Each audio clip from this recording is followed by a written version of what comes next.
Okay, tuloy-tuloy lang tayo sa pagbabasa ng mga special penal laws. Nandito na tayo sa Anti-Torture Act of 2009.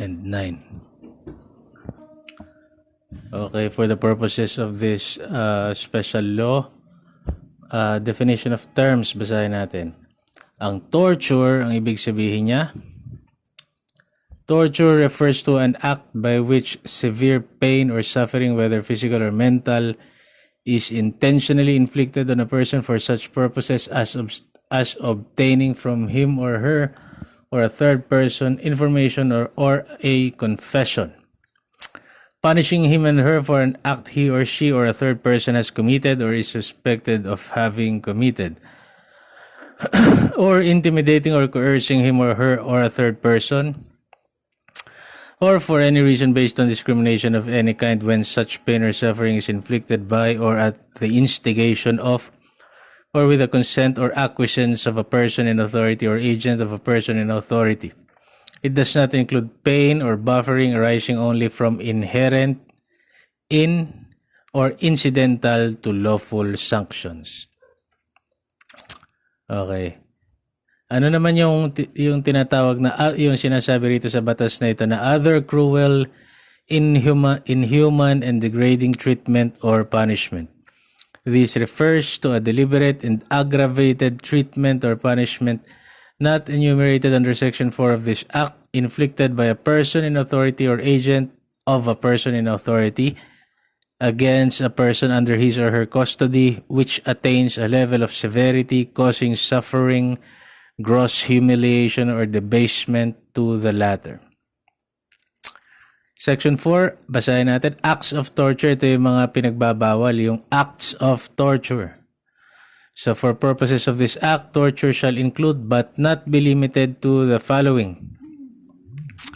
Physical torture, yan, is a form of treatment or punishment inflicted by a person in authority or agent of a person in authority upon another in his or her custody that causes severe pain, exhaustion, disability, or dysfunction of one or more parts of the body, such as, ito yung mga examples niya, yung number 1, systematic beating, headbanging, punching, kicking, striking with truncheon or rifle butt or other similar objects, and jumping on the stomach. Number 2, food deprivation or forcible feeding with spoiled food, animal or human excreta and other stuff or substances not normally eaten. Number 3, electric shock. Number 4, yung mga burning, cigarette burning by electrically heated rods, hot oil, acid, by the rubbing of pepper or other chemical substances on mucous membranes or acids or spices directly on the wounds. Number 5, the submersion of the head in water or water polluted with excrement, urine, vomit, and or blood until the brink of suffocation, nilulunod. Saka ito naman yan. Number 6, being tied or forced to assume fixed and stressful bodily position. Number 7, rape and sexual abuse, including the insertion of foreign objects into the sex organ or rectum or electrical torture of the genitals. Number 8, mutilation or amputation of the essential parts of the body such as genitalia, ear, tongue, etc.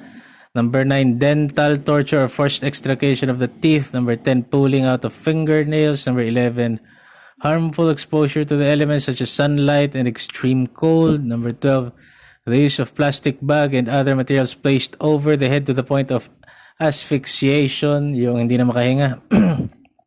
Binalot yung ulo. Number 13, the use of psychoactive drugs to change the perception, memory, alertness, or will of a person, such as yung administration of drugs to induce confession and or reduce mental competency, or the use of drugs to induce extreme pain or certain symptoms of a disease, and ika nga, laging sinasabi, other analogous acts of physical torture. Yan. At ano pa ba yung letter B na acts of torture? Yung nabanggit kasi natin, mental. Letter B is about mental or psychological torture. Ito yung, this refers to acts committed by a person in authority or agent of a person in authority which are calculated to affect or confuse the mind. No?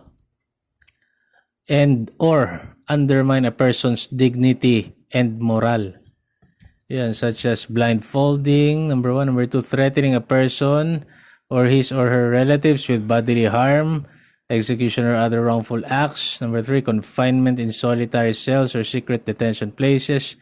Number 4, prolonged interrogation. Number 5, preparing a prisoner for a show trial, public display or public humiliation of a detainee or prisoner. Number 6, causing unscheduled transfer of a person deprived of liberty from one place to another, creating the belief that he or she shall be summarily executed, salvage.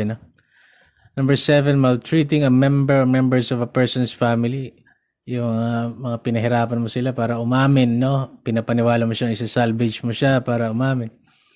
Number 8, causing the torture sessions to be witnessed by the person's family and relatives or any third party. Number 9, denial of sleep or rest. Number 10, shame infliction such as stripping the person naked, parading him or her in public places, shaving the victim's head or putting marks on his or her body against her will. Number 11, deliberately prohibiting the victim to communicate with any member of his or her family. And number 12, other analogous acts of mental and or psychological torture. So, pinagbabawal po yan, ha? Malinaw naman yung sinabi niya, person in authority or his agents. Kung may inutusan yung isang person in authority na utusan niya, boy niya, o tao niya, o tropa niya na hindi naman person in authority, makakasuhan ka pa rin ito. Under Section 5, other cruel, inhuman, and degrading treatment or punishment. Ito yung refers to a deliberate and aggravated treatment or punishment not enumerated under Section 4 of this Act, inflicted by a person in authority or agent of a person in authority against another person in custody, which attains a level of severity sufficient to cause suffering, gross humiliation, or debasement to the latter. The assessment of the level of severity shall depend on all circumstances of the case, including the duration of the treatment or punishment, its physical and mental effects, and, in some cases, the sex, religion, age, and state of health of the victim. Yan ang may mahalagang tandaan dito sa Anti-Torture Act of 2009, RA 9745. Okay, magtungo na tayo sa panibagong Special Penal Law, Anti-Trafficking in Persons Act of 2003, RA number 9208. Mag-define ulit tayo ng mga terms, no?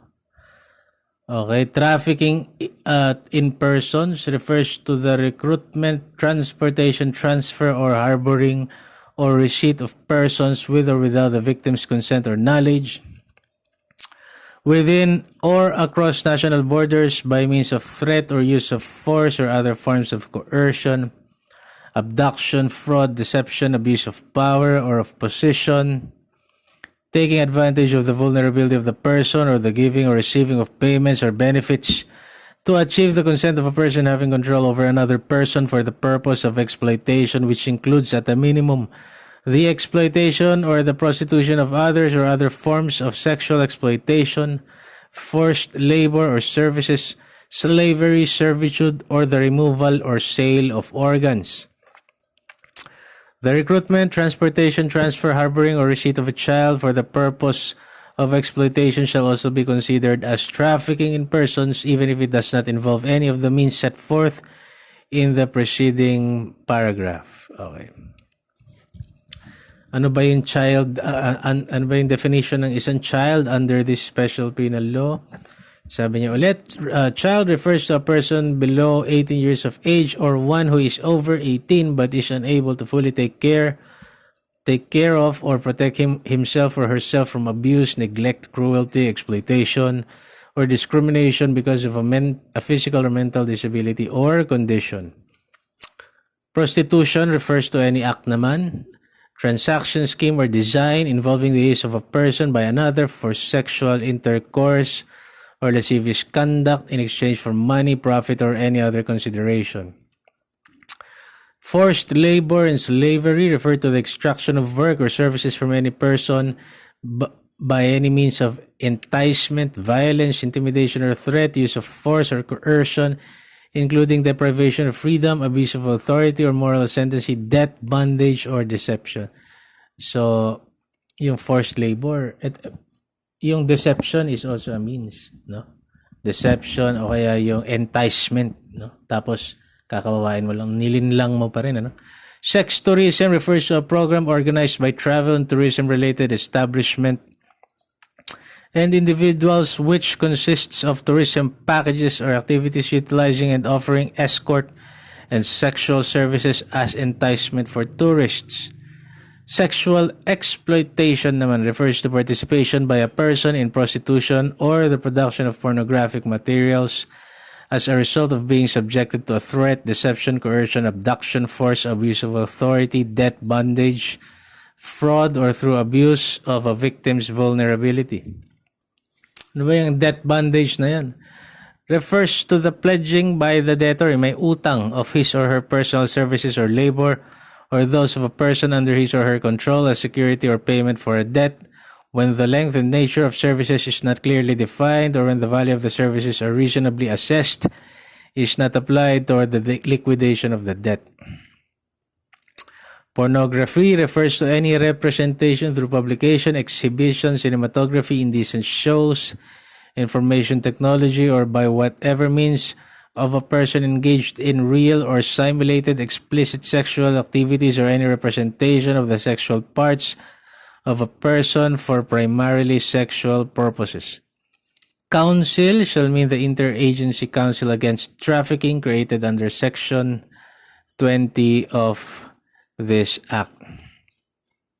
So, ang pinagbabawal dito, ito yung mismong gist ng batas. It shall be unlawful, no? For any person, natural or juridical, to commit any of the following acts. Kasi yung mga mababanggit natin, these are acts of trafficking in persons under Section 4 of this law. So, pinagbabawal to recruit, letter A, to recruit, transport, transfer, harbor, provide, or receive a person by means, including those done under the pretext of domestic or overseas employment or training or apprenticeship for the purpose of prostitution, pornography, sexual exploitation, forced labor, slavery, involuntary servitude, or debt bondage.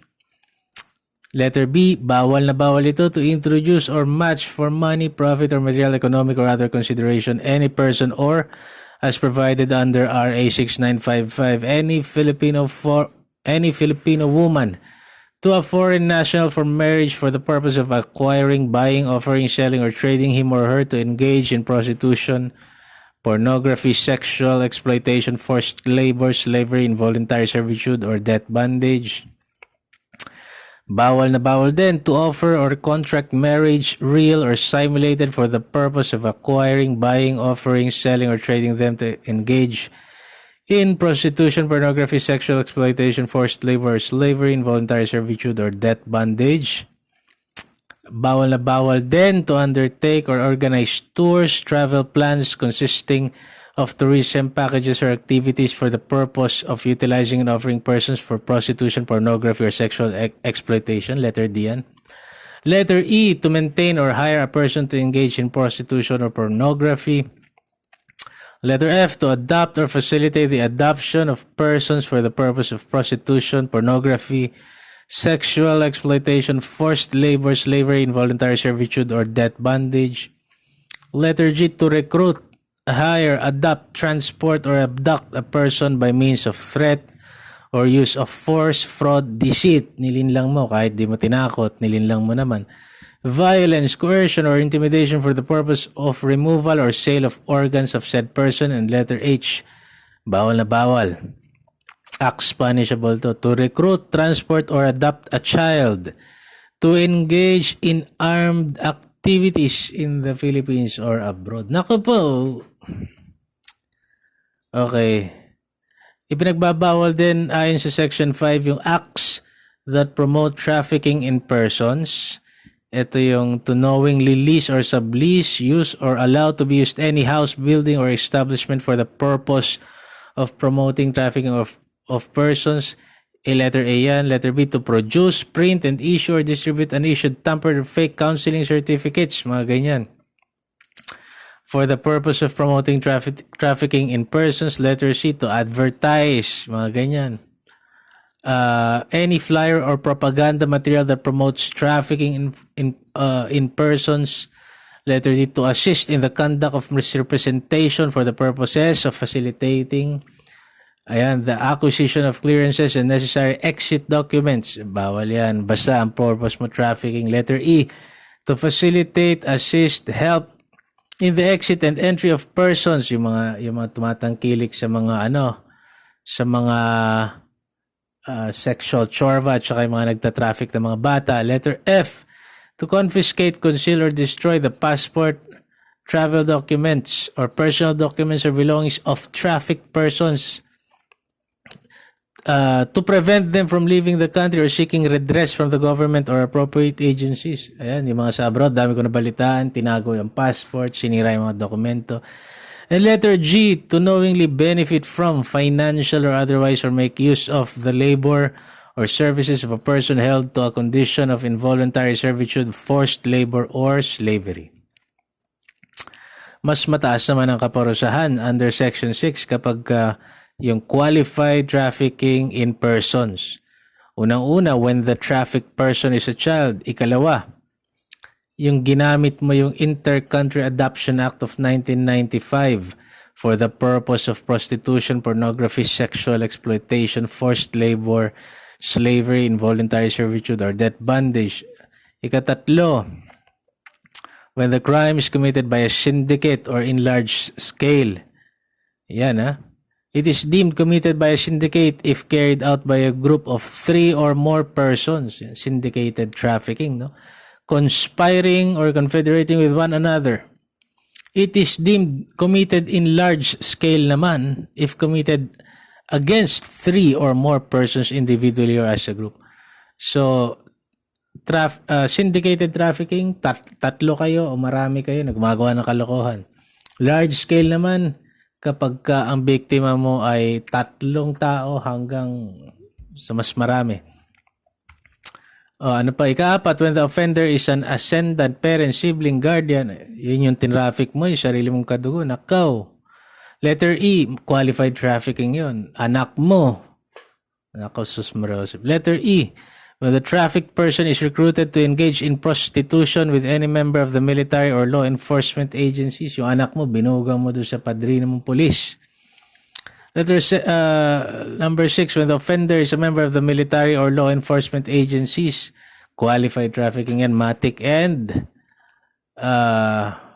7, when by reason or on occasion of the act of trafficking in persons, the offended party dies, becomes insane, suffers mutilation, or is afflicted with HIV virus or immune deficiency syndrome o yung AIDS, qualified trafficking na agad ay kakaso sa iyo. Okay, under Section 6, merong confidentiality towards the cases of trafficking. Section 8, any person who has personal knowledge of the commission of any offense under this act, any person daw who has personal knowledge. The trafficked persons, yung parents, spouse, siblings, children, or legal guardian may file a complaint for trafficking. So, maganda rito, naging public crime siya. Any person na may personal knowledge. Sabi niya. So, kung kunwari yung kapitbahay ko, alam kong sex din ng mga trafficked children, yung pwede mo pong isumbong sa otoridad.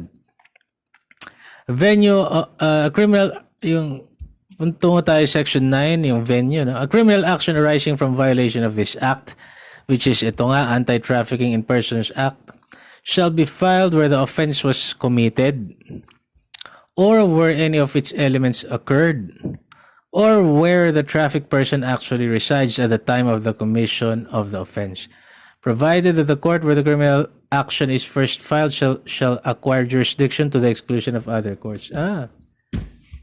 So pwede kang, kung yung nilinlang mo yung tao o tinakot mo yung tao, galing siya sa Visayas, dinala mo sa Maynila para gawin mong prostitute, slave, ganyan. Pwede ron, yung RTC doon, kasi doon nangyari yung panlilinlang, doon nakatira yung bata, o dili naman kaya sa Maynila, prosecute mo na sa Maynila. Penalties and sanctions, mabigat. Heinous crime, to mabibigat. Okay. imprisonment of 20 years pag guilty ka ng Section 4. Andil man sa sinabi natin sa Section 4 kanina. Pag naman 20 years and 1 million pesos but not more than 2 million pesos. Kapag naman guilty ka of committing any acts enumerated naman in Section 5 na nabanggit natin kanina, 15 years imprisonment and the fine not less than 500,000 pesos but not more than 1 million. Qualified trafficking, mabigat. Life imprisonment and the fine not less than 2 million pesos but not more than 5 million pesos. So any person who violates Section 7 naman. Ano na nga ba Section 7? Yung confidentiality. Ayun. Chismoso ka masyado. Ayun. You shall be punished for 6 years na pagkakakulong and a fine of not less than 500,000 pesos but not more than 1 million pesos.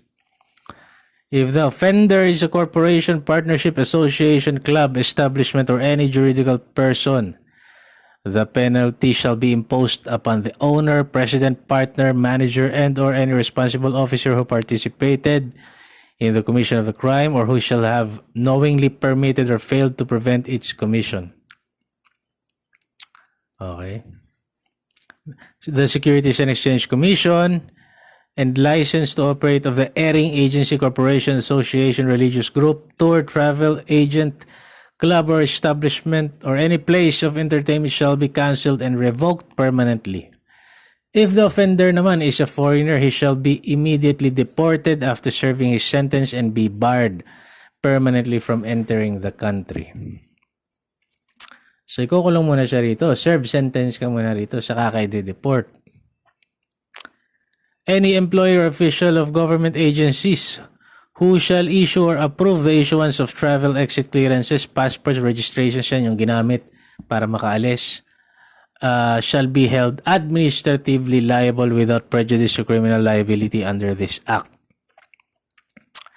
Conviction by final judgment of the adopter for any offense under this act shall result in the immediate rescission of the decree of adoption. Yun yung mga napatunayan, nag-adopt siya para sa trafficking purposes. Okay. Section 11 naman, pinaparusahan din yung use of trafficked persons. So any person who buys or engages in the services of trafficked persons for prostitution shall be penalized as follows. First offense, 6 months of community service as may be determined by the court and a fine of 50,000 pesos. And letter B, and subsequent offenses, imprisonment of 1 year and a fine of 100,000 pesos. Okay, prescriptive period niya, trafficking cases under this act shall prescribe in 10 years. 10 years. Upon discovery ito, lagi sa mga nabasa kong Provided, however, that trafficking cases committed by a syndicate in large scale as defined under Section 6 shall prescribe in 20 years.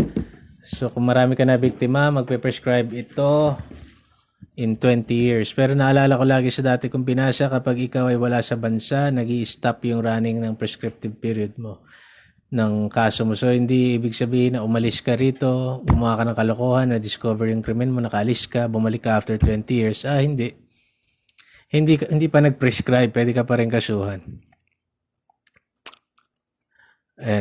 Ito, para mas malinaw, basahin natin. The prescriptive period shall commence to run from the day on which the trafficked person is delivered or released from the conditions of bondage and shall be interrupted by the filing of the complaint or information and shall commence to run again when such proceedings terminate without the accused being convicted or acquitted or are unjustifiably stopped for any reason not imputable to the accused. Yun. Hindi pala from the discovery, siguro from the delivered, on which the traffic person is delivered or released from the conditions of bondage. Yeah, okay. May sense din naman yung sinabi ko. Tama naman ako. Usually, pag nag-discover siya ng autoridad, nare-release siya upon discovery, na na-deliver siya or released from bondage. At tanggal siya doon sa kinalalagyan niya. Okay, so yan po ang Anti-Trafficking in Persons Act of 2003.